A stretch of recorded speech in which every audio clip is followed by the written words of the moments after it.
Jesus based all his teaching really and what he did on what was around him, where he lived. And he lived mainly and preached in the Galilean countryside.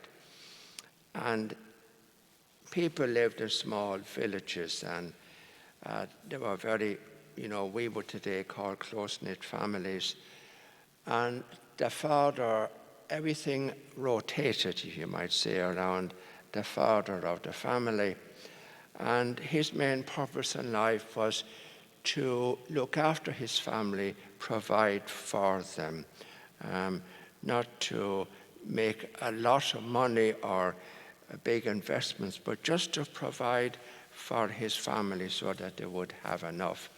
And then often we find in the parables of Jesus the comparison of different members of the family, like the two sons in the gospel this morning, and you have the contrast between the Pharisee and the publican, and in the prodigal son between the good guy and the bad guy.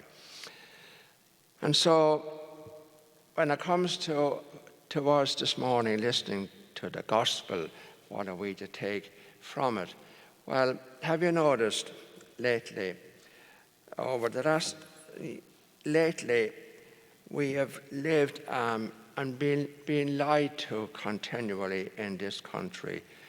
And many people today have got to the situation where they don't know who to believe or what to believe, because we have recently been fed with so many lies.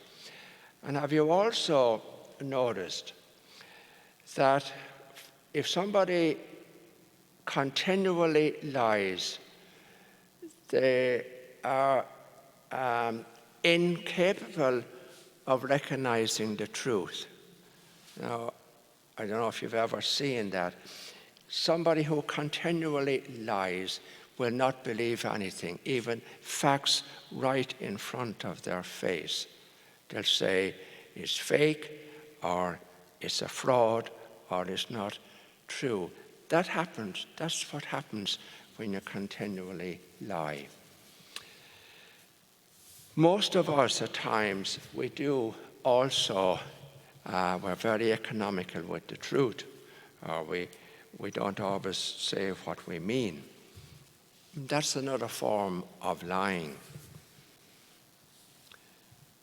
How often we say, I will do it, and we don't.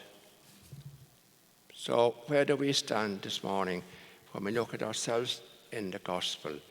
Because we have no right to judge or condemn those who lie if we are similar to that ourselves. And very often, if you are honest, and that's what the gospel is about this morning, being honest to yourself and to one another. Look at the things we say so often.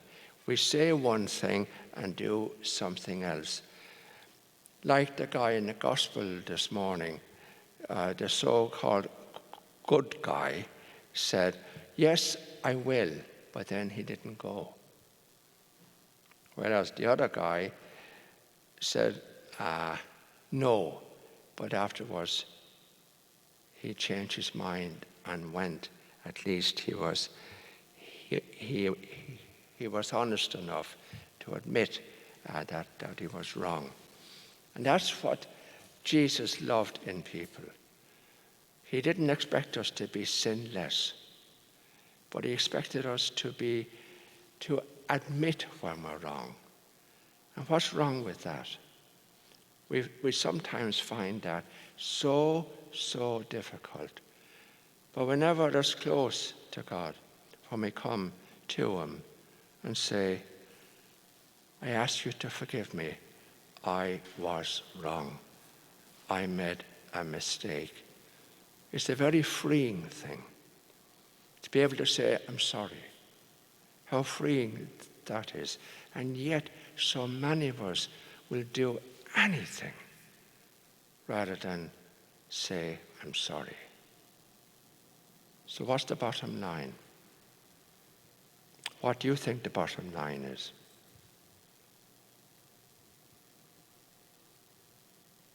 A word beginning with P, pride. Our pride won't let us say it. So maybe there's a lot to be looked at and thought about in the gospel this morning.